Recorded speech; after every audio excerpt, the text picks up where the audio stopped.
Hey everybody, I'm here with Paul from Gearbox. You're the creative director for Borderlands 2. That's Am I correct. right? Yep. Great.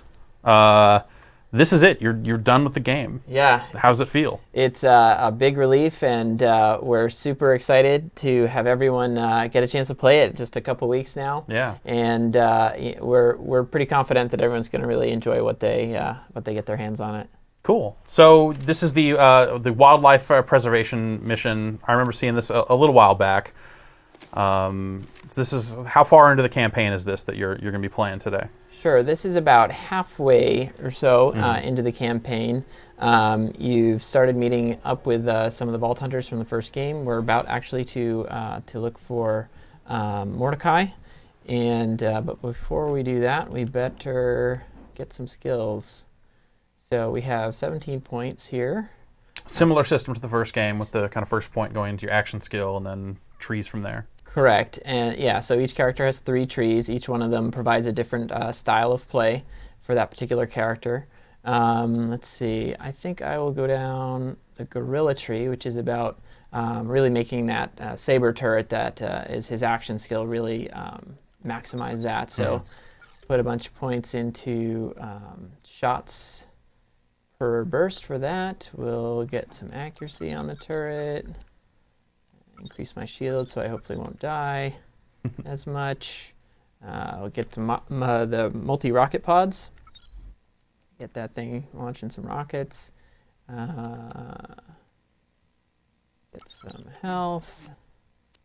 And we'll get that was probably always my build in the original Borderlands, was like how much health can I regenerate, how quickly, can I get shields that are doing better regen, that sort of stuff. Yeah, that's what this one's increasing my recharge rates and delays so that the shields will come back quicker. See what I got in my arsenal. I got a shotgun. It looks like I got a Roland here. He's out of date though. He'll need a software upgrade. Mordecai should have what you need. He's camped out near the preserve. I think he needs your help with something. All right, so Roland has told us to look for Mordecai. And so I got this is pretty cool. I've got a minigun sniper rifle. Totally sensible. Yeah, why not? And we'll take on some of these stalkers, which are this sort of lizard-like creature, and they can go invisible, as they just did there. So I gotta keep my eyes open. And if I can knock out their shields, they will no longer be able to use their cloak. So that's kind of a goal here, is to knock down the shields. Take this! Turret can find them as well, so we'll get that out there. Now occasionally here you'll see some purple sniper shots. Mordecai's up in that cave and he's helping out. Oh, he's kind of watching your back a little bit. Yeah, cool. Helping snipe these guys, clear them off me. So with stuff like a sniper minigun, obviously like guns and gun variety was a big part of the first game, and now with the sequel you've added a lot more options to kind of that random loot roll.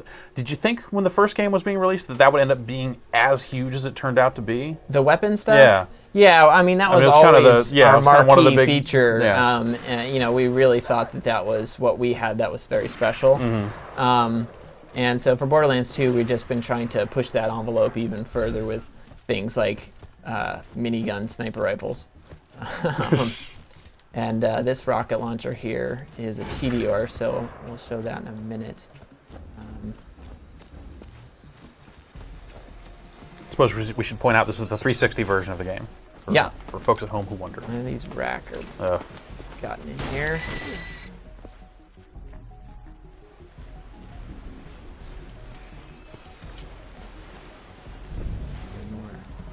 Casa de Mordecai. Hey, over here. Hey, I heard about Sanctuary. You alright? Sorry I missed the action.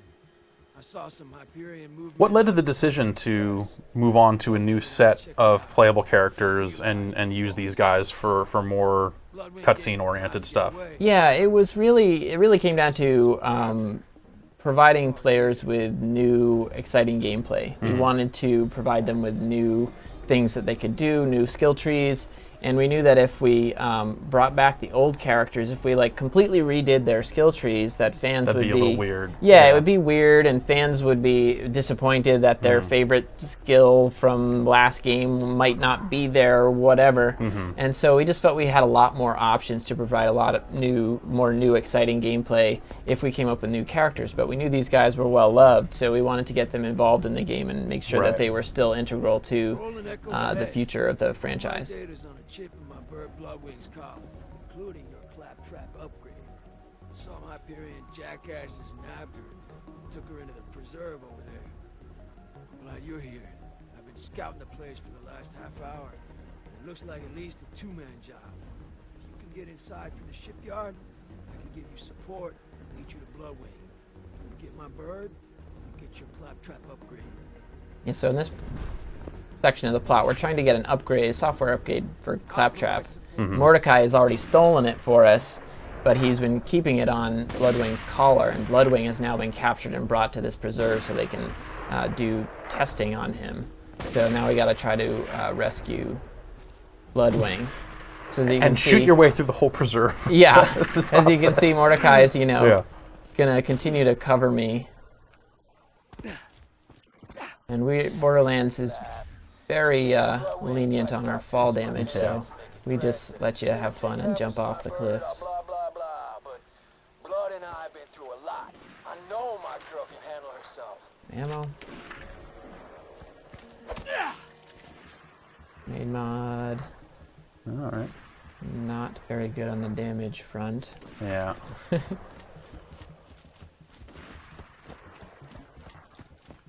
So this is the outskirts of the facility. We're going to try to sneak our way in through the shipping yards.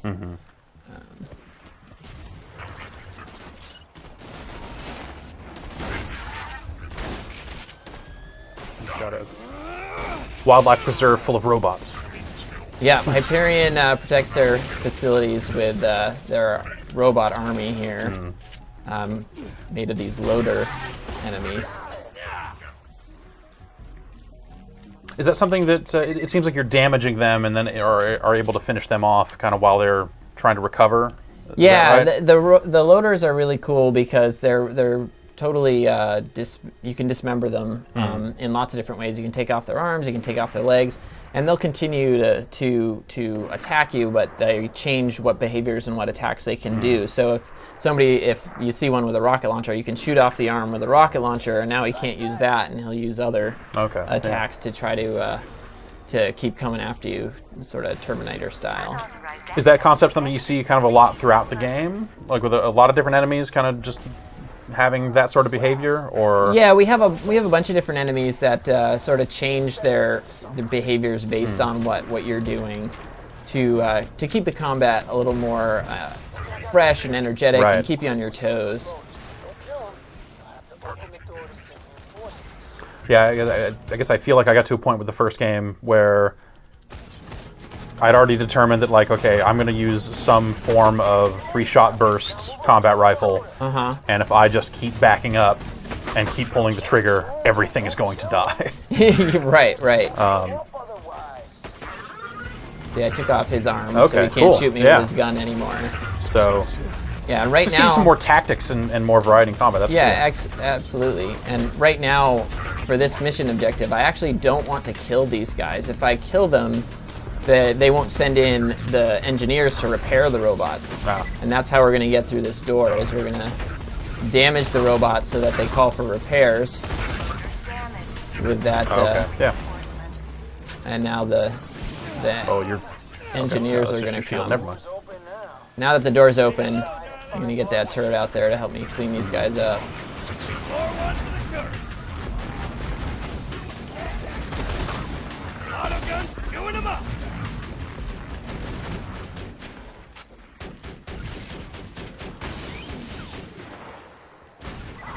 These little robots there, those little flying ones, can actually repair the larger ones. So you want to take care of them and make sure that they don't undo all your hard work. Yeah. By dismissing the turret like that, do you get kind of a faster recharge on your action skill? Yeah, exactly. You get sort of a refund on your action skill. Nice.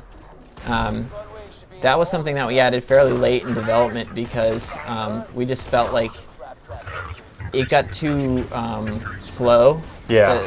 The soldier wanted to move on, but they kind of felt like they had like, oh, I wasted it because I only needed half of it. Right. But once we added that feature in, it made the commando a lot more energetic. See, my skill's ready again, so Cool. I'm gonna get it to shoot these guys in the back because it's reflect. These guys reflect, so I gotta.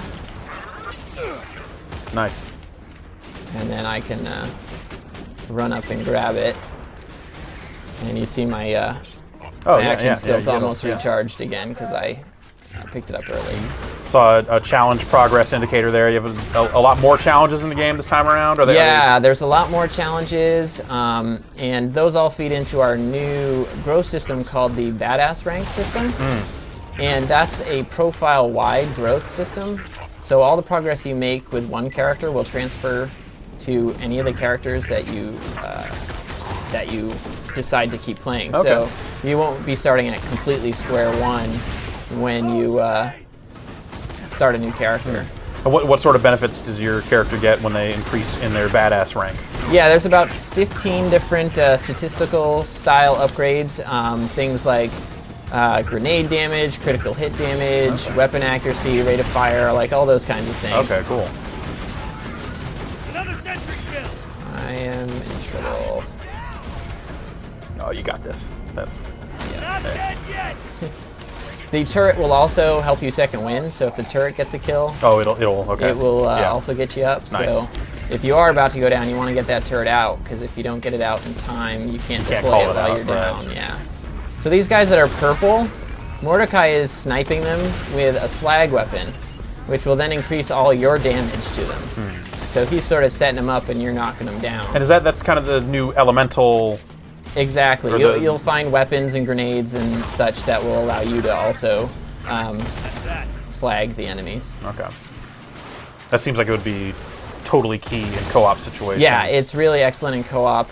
It becomes extremely important and valuable during the True Vault Hunter mode, which is what we're calling our second playthrough. Okay. Where the game gets more difficult and more tactical. And so when you're playing co-op in that mode, you really want to have somebody running the slag and somebody with their corrosive ready, and so you can play those off each other. It's really cool. Cool. And then when you beat that second playthrough, does it kind of do the same thing where now everything's just max levels and kind of keep going? Yep, absolutely. Cool. And with the Badass Rank system, if you haven't finished those challenges, you now complete those challenges, and that will give you your ranks. Okay. And it lets you grow in that way, so you can Nice. continue to grow through the Badass system. Wow. Let's see, reload speed, magazine sight on that class mod. No, I'm using a class mod that gives me skill points, so that's better. Bilateral FaceTime. Nope, pass on that one. Let's show you this rocket launcher. How long did it take you, on a personal discipline perspective, to get to a point where you don't pick up every weapon in these demos where you're not actually keeping the? Because every time I've played this game through development, even the first game, seeing it in kind of various preview forms and stuff, I pick up everything. I stare at every stat and I go like, oh, this gun doesn't switch to this.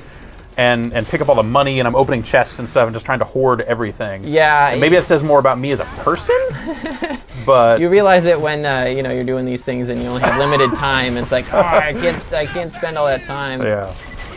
So this is a TDR, and our TDRs, you always throw the weapon when you reload it. So the rocket launcher, you actually launch the launcher. That's pretty awesome. I had not seen a rocket launcher reload on that. And then it does more damage if you have more ammo in it still? Correct. What have you found has been the trade on that? Is it useful It's kind of a to play throw style a thing. mostly full weapon, or do you? It's kind of a play style thing. Some people like to shoot it and then just use it as extra bonus that they can throw. And then other players will shoot one bullet just so that it's ready to reload, and then basically play a grenade type game. Right. Where they're just using it as like infinite grenades, sort of. Not infinite, of course. It consumes the ammo, but you can. It feels like you're throwing lots of grenades. Jack says he did this place to promote science and discovery and whatever the hell, but it's BS. They're just using slag to experiment on every creature they can find. You gotta get Bloodwing out of there. Training is still enabled on this build.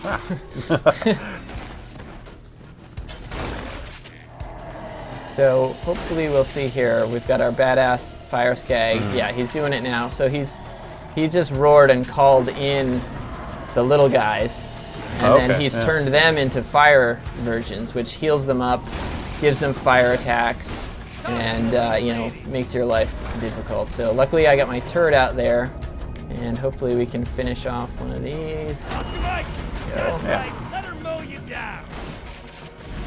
Nice. Now grab that again.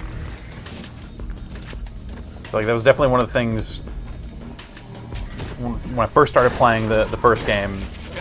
You definitely panic when you go down. Yeah. Like, they're kind of one of the things you eventually learn is like, okay, if I just kind of remain calm, I can find a guy, Right. pick him off, and keep going. Especially playing it solo. That was. Grab this Hyperion pistol. Show a little bit of Hyperion. Hyperion is interesting as a weapon manufacturer because you can look at the crosshair and it's horrifically bad. Yeah. But they're stabilized, so the longer you shoot, the more accurate you get. Oh wow. So it changes the way you need to think about how you're firing, Right. depending on which type of weapon you're using.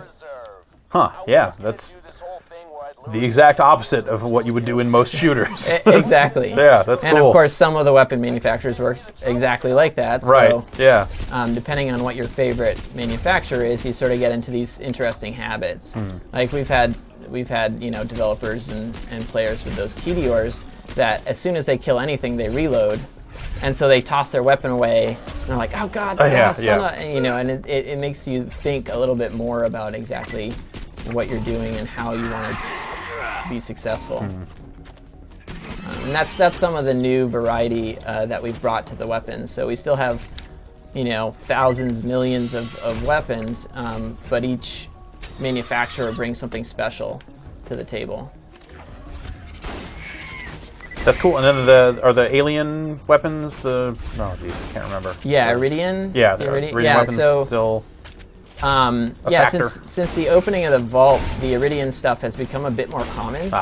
And so what the weapon manufacturers have done is they've started taking some of the tech out of those and incorporating them into their weapon designs, and they call that E-Tech. So you'll find weapons during the course of the game that are E-Tech weapons, and those do the more zany, outrageous kinds of things. From homing little needle-type projectiles to like a grenade launcher kind of plasma rifles and all kinds of more sci-fi inspired things. Cool. Is there still a player versus player element? I know there were arenas in the first game, and then you could duel other players. Are both of those in there? Just the dueling. Okay. Yeah. The arenas, was something that we didn't really ever get it to where we had wanted, and we really wanted to focus on some other things in Borderlands 2. Yeah. So we decided to sort of put that idea on the back burner for a while and focus on the dueling and the storyline and all that sort of stuff. Of course, in Borderlands 2, we've simplified collecting a lot of this basic stuff like ammo and money, so those things you'll now pick up as soon as you... so it's not even a button press anymore? Yeah, you don't even have to press. So I just slagged him, and now my corrosive weapon should be powered up. This is a rare spawn enemy. He's a named guy that only spawns occasionally. Has a better chance of giving us some high quality stuff. We've got a Hyperion submachine gun. We'll swap that out for. So yeah, there are some named enemies that don't even spawn all the time, and those will often have some of your legendaries. Cool. Things like that. So you want to keep your eyes open for them. Is there anything in the game that is as difficult as stuff like Cromarax and things like that?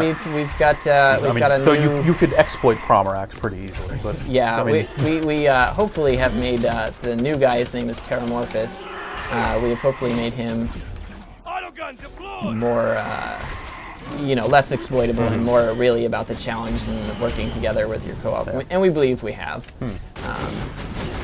And he's a very end game content. You've sort of beaten the game and are looking for the next big thing kind of experience.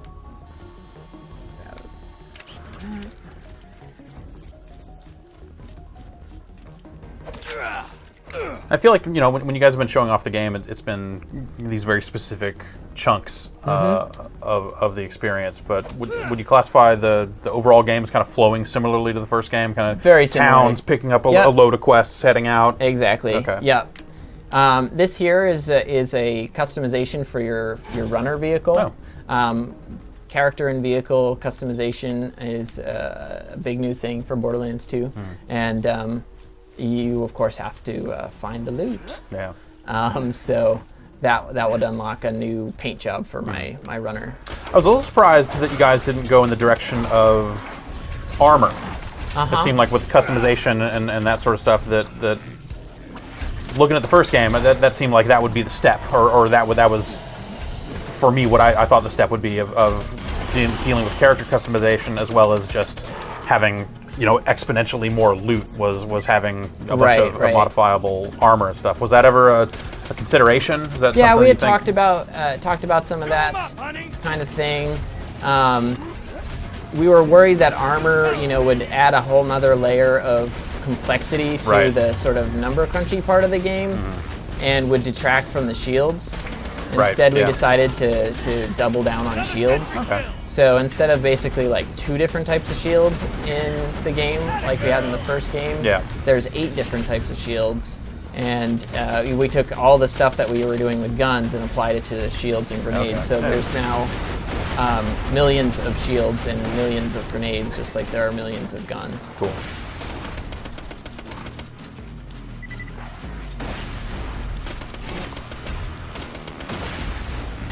Shooting at a corpse. Where's everyone?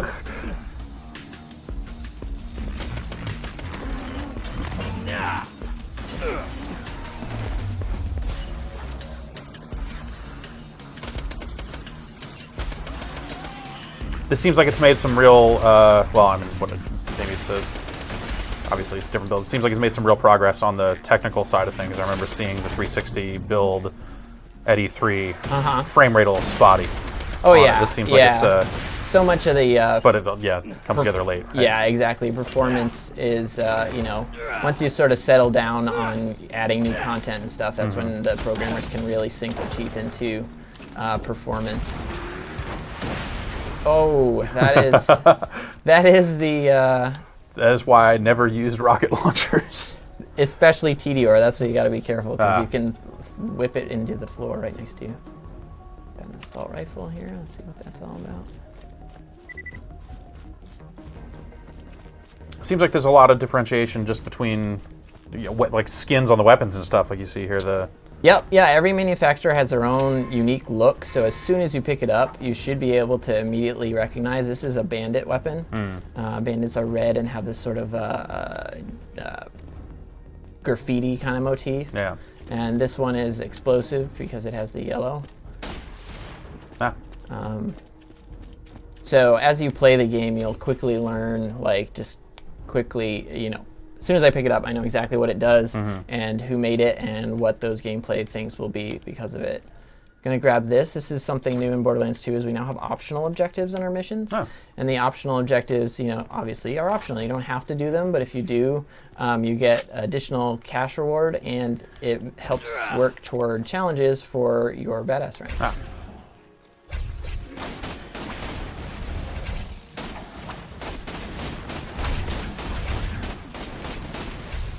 Have the rules for, not to get all deep on systems or anything with you, but have the rules on kind of co-op story progression changed? Like it seemed like if you joined someone that was really far away from you in the story, it was like, hey, you're not going to get any progress towards your story, but you come in, like similar style of system? We've actually, that was a big thing that we wanted to tackle and improve upon. And we're excited that there is no such thing as being ineligible anymore. Yeah. So if you join anybody's game, you will make progress. And How it works is when you go back to your local game, you'll be where you were last playing, but when you get to the point that you have played with somebody else, the game will ask you if you'd like to skip ahead to through the stuff that you've already done, or you can just play through it some more if you'd like. But you're always going to get more XP and more loot and stuff wherever you are. So, exactly. But so you'll never get the like, oh, I'm not really making any progress here, because you'll always be able to keep that progress. So. That was a big challenge, and that sounds like a really hard problem to fix. Yeah, we were excited that we came up with a solution that would allow more people of different levels at different points in the plot to enjoy playing together.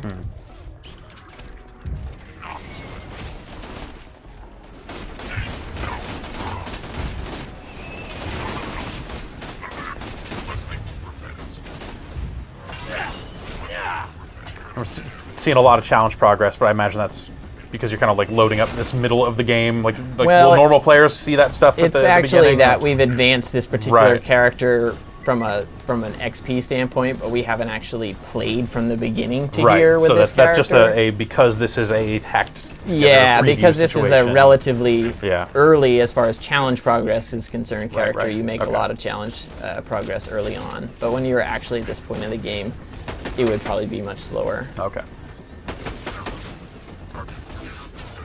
Whoa.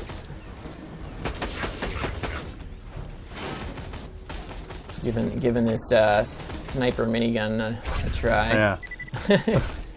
The other thing you can see here is that our enemies don't like each other either.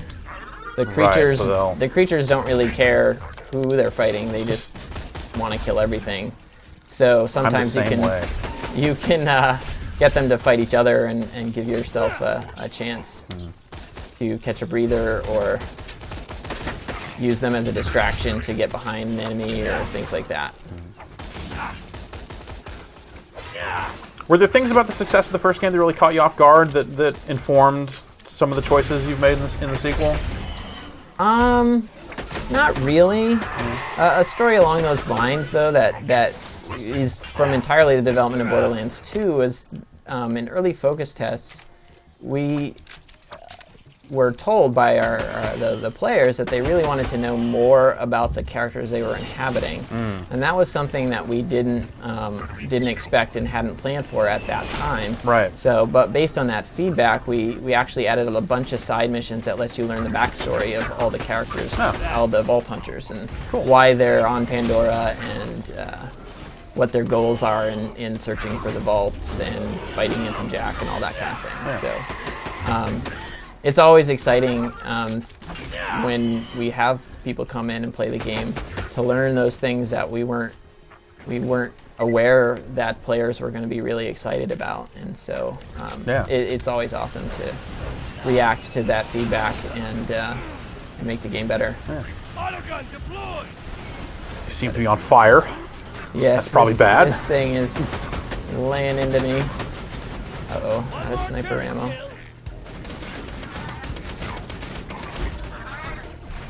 Put a grenade out there. You ran past them earlier, but the same type of vending machines with the countdown item of the day type thing? Yeah, all that item of the day, fun stuff. Cool. We've tightened up the economy a bit as well. So if you are looking to buy those high-end items in the item of the day, you actually need to, keep an eye on your cash and go collect as much as you can and sell things that you aren't using anymore and things like that. But the vending machines mostly are in the game to even out the loot drop distribution. Sometimes you're like, I really need a sniper rifle. Right. And you just get unlucky for an hour. Yeah. And so the vending machines are really for people to like, okay, I can upgrade my sniper rifle here by spending some cash. So I just picked up some iridium.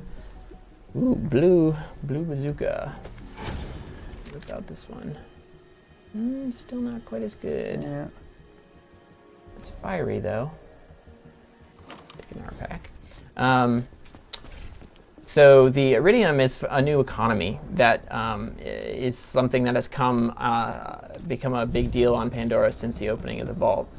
and you use it at the black market in Sanctuary, the main town, to buy all your backpack upgrades and capacities Okay, and yeah. all that. So it's sort of your avenue towards that area of character growth. Bloodwing should be in one As of the opposed to cells. like broken clap traps Right. all over. And, yeah, Right. Yeah. Get to you. Just get to Bloodwing, and you'll have what you need to upgrade Claptrap and get through that death wall. So this is one of the like holding pens where they've got the Oh, yeah. guys behind the these force fields, and they're doing tests on them to figure out how the skags work and things like that. And so this is Bloodwing's area. Huh. This is where they're holding him. So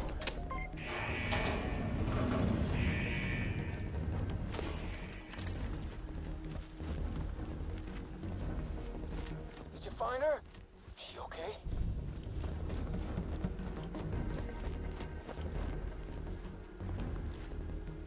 Looking for Bloodwing? Oh, I moved her a few hours ago. Somewhere a little more dramatic. Bloodwing ain't there? Damn it! Jack's playing games with us. Wait a minute. I'm seeing some commotion in the observation wing. Maybe they moved her there. Just keep pushing through the preserve, amigo.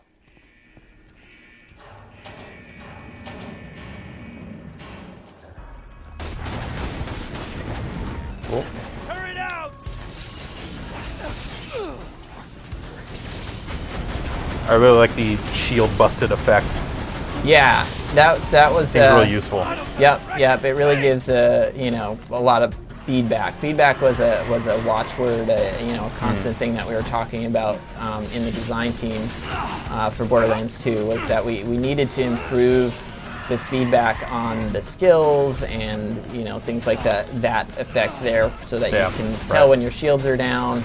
That was just something that players needed more information about what was happening around them, and how well their skills were performing and things of that nature. So feedback was a constant mantra for us. Come on. Oh. All my guns were empty. Oh, wow.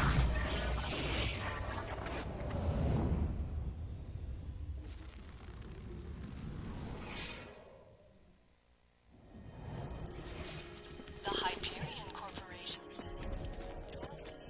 It's a pretty cool death and respawning effect. Yep. That's Did nice. put a bunch of work on that to just increase the presentation there.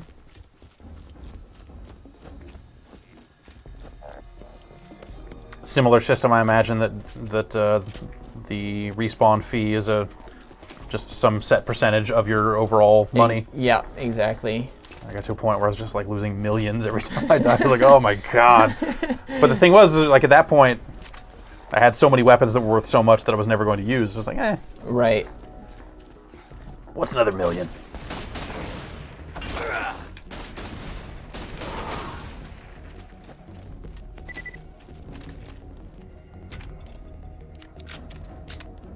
Is there any sort of item trading system Yes. for characters? Yep. In co-op, you can run up to your neighbor and interact with them, and there's like a button prompt will come up, and like this person wants to trade with you, that Yeah, sort of thing? yeah. You press B, I believe it is, and that'll request a trade from the other player, and then they can accept or decline your request, and then you get into a private. Like a little separate window where you can Where you negotiate it or can whatever. trade your items without the worries about somebody grabbing the thing you toss on the floor. Right, yeah. Like we had the That first was time around. that was the big worry that never actually happened to me in the first game. Maybe I just got lucky of who I was choosing to play with. But I remember seeing the first game and I had these flashbacks to Phantasy Star Online, which didn't have any, which was similar. You'd just throw your items down or throw all this money down. Right. And you would just have players join a server, wait for a trade to happen, run over, pick up both the things, and immediately disconnect. You'd be like, oh my god, that's the worst thing that could have ever happened to me. Exactly. That was one of the most requested things from fans of the first game, was that they wanted a more reliable way to trade with each other. Yeah.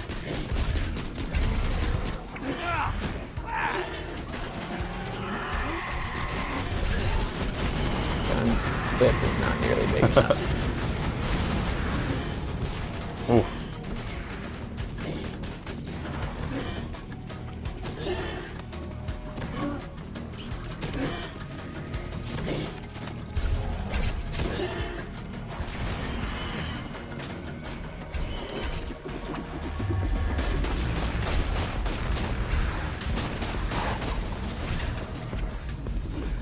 And the challenges cover more than just kind of the basic combat stuff. Is it still stuff like, oh, stay in the air for 6 seconds, or not exactly that? Yeah, but, there's stuff for each category. I can pull that up real quick and give you guys an idea of that. So here's the badass ranks. I'm still very low. These ranks are basically infinite. There's actually not a cap to these ranks. Oh, wow. So we're super low right now. 62 is very low. And it says I have 9 tokens. Tokens are how you get your bonuses. So if I redeem a token, it'll give me a few things that I can choose from. And so, yeah, let's get some more shield recharge. And so now I've got a 1% increase on my shield recharge. And that's permanent across all characters? Across all characters, yep. That's cool. So I'll redeem another one, and this time I got some different things to choose from, and so I'll choose fire rate this time. And then here are the challenges. We got ones for different types of enemies that are your sort of like kill a bunch of monsters. Let's see, kill Goliaths. Elemental things like getting lighting enemies on fire, getting kills with explosive damage. Loot. This one is loot or purchase purple items. So you're trying to find all the different colors and things like that. Money and trading, selling items, all these kinds of things. So there's lots of different ways that you can get progress on those things. Cool.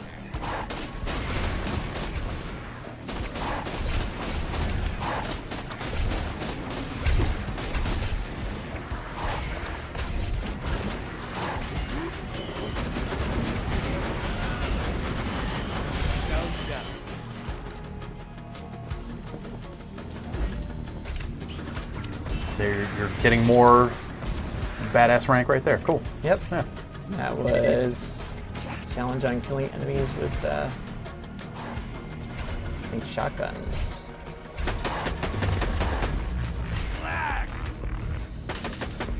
There's also the challenges. Also, certain challenges will reward you with character customization, so different looks for your character, different heads, and skins and that sort of thing. So there's other rewards to be found and hunted for by doing the challenges. Yeah. Does that lead to a situation where if you occasionally just run into a guy and know, like, okay, this guy is clearly has played this game for hundreds of hours if he's got that look? Yeah, definitely. Yeah. There are the ones that you can't get unless you've gotten really far and fought the hardest bosses and all those kinds of things. Cool.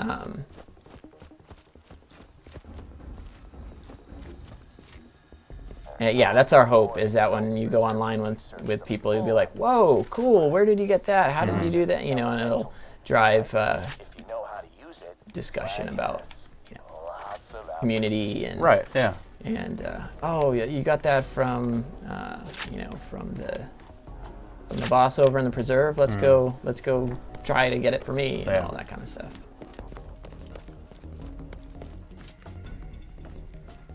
Are those sorts of things guaranteed drops, or is it the sort of thing where you just might not get it? Yep. Okay. Yeah, wow. you got to work at it. Now, something new for Borderlands is that the Skags and the Rack are upset with each other. The legendary weapons, you can get them from any enemy, but each one of them is also assigned to a particular boss in the game. And from that particular boss is your best chance to find it. So players will learn and talk about, where did you get that from? Oh, I got it from this guy. All right, and let's go fight him again and see if we can get it. And then your chances are probably even better if you're playing 4-player, right? Right. So yeah. The more players you have, the more loot, and usually the higher quality.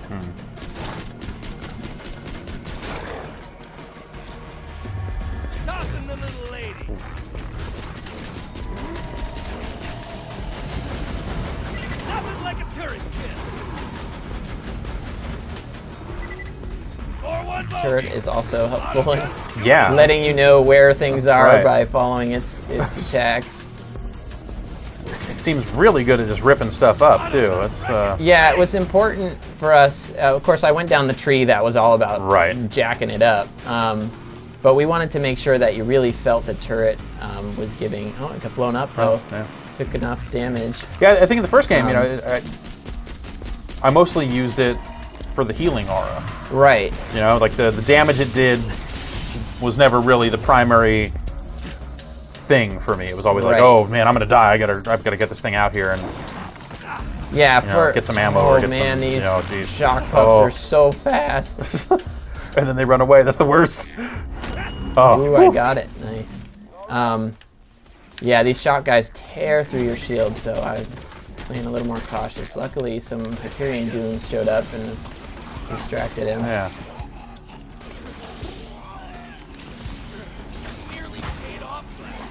Got him. Nice. That's awesome.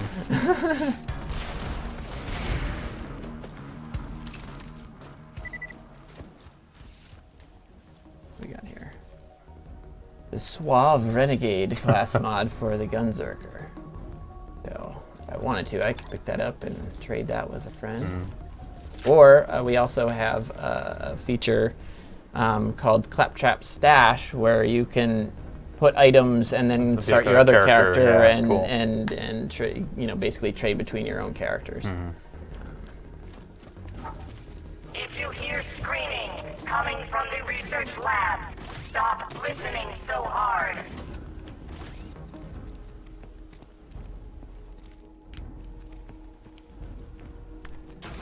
Now at E3 there was you guys were letting people keep, or you were giving out codes that could then be used to redeem for guns in the game. So you built this system where people can enter codes. It's for the PC version specifically, I guess, right? Or is it? No, that was a particular promotion at E3 where if you came and played the game and found a weapon you liked, we could actually get from the game The stats or whatever. yeah, the serial number, for lack of a better term, and so we're able to, once the game launches, people can put in their codes and Right. get that weapon that they were playing with at E3 back. So are there any plans to do similar promotion? I mean, you built this whole system. I can't imagine it's just for E3. Will there be other opportunities for players to just like would you ever put out here's a code for a cool gun, or you won this tournament in our community or something, so you get a code or? Yeah, we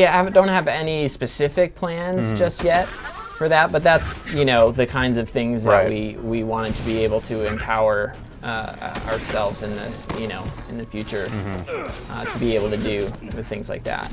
And a lot of that comes with our some new online features that we've been building. Cool. Dropping sentry! Haha, it stopped him.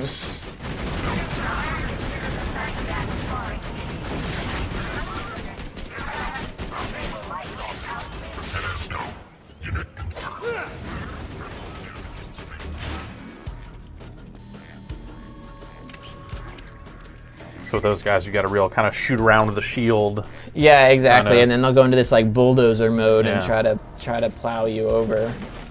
So the turret helps keep them busy, and then you can get around behind them, behind those shields.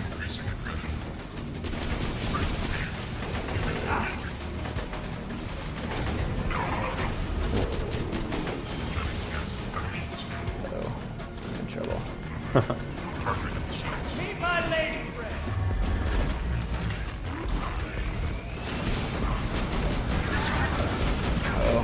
Oh. See, now since I picked the high power tree, I don't have any defensive capabilities with my turret. Whereas if I Right. picked another tree, I would have this nice shield bubble around it, and I can kind of hide behind it and get my health and stuff to recharge. But since I picked the all damage tree, I'm sort of on my own, Yeah. and I have to hope that it kills them before they kill me.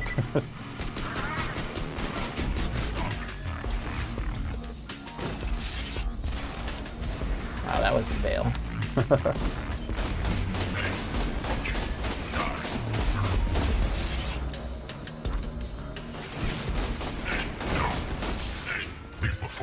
So this optional slag samples goal, is it the sort of thing where that stuff will drop from specific enemies, or is that randomized as well? I know there's some that are just kind of in the environment. Yeah, there are some just hanging around in the environment, and then yeah, the enemies in this particular map have a chance to drop rate. it. Yeah. Yeah.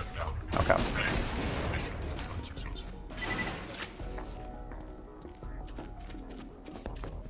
Looks like we're getting pretty close here. Yeah. Of course. Let's see.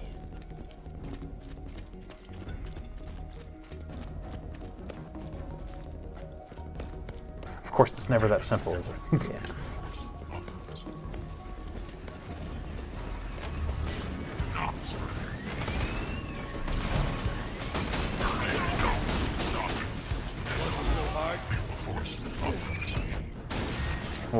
Whoops, I fell off. Oops, going the wrong way.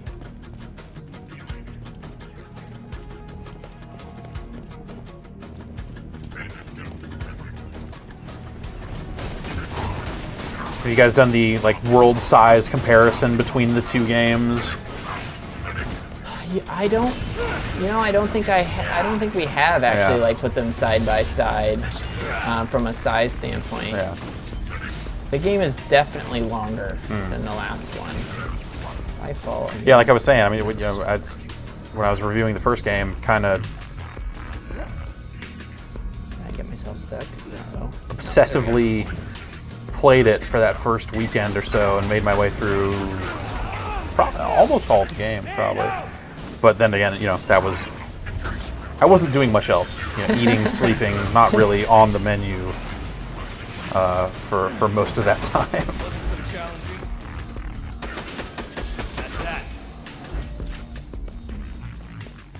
In addition to the Vault Hunters from the first game, do you ever return to areas from the first game, or is it kind of this is a separate section of Pandora completely, and it's not?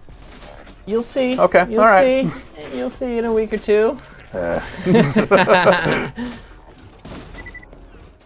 Bloodwing are gonna have the biggest badass they can find protecting you. Shouldn't be a problem for you. Just a heads up.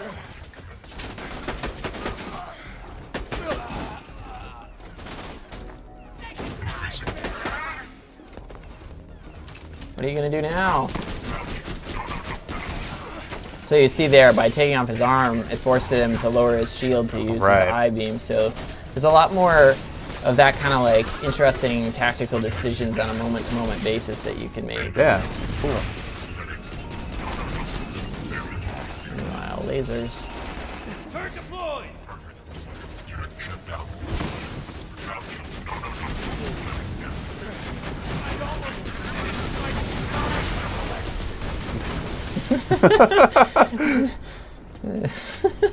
That's pretty good. I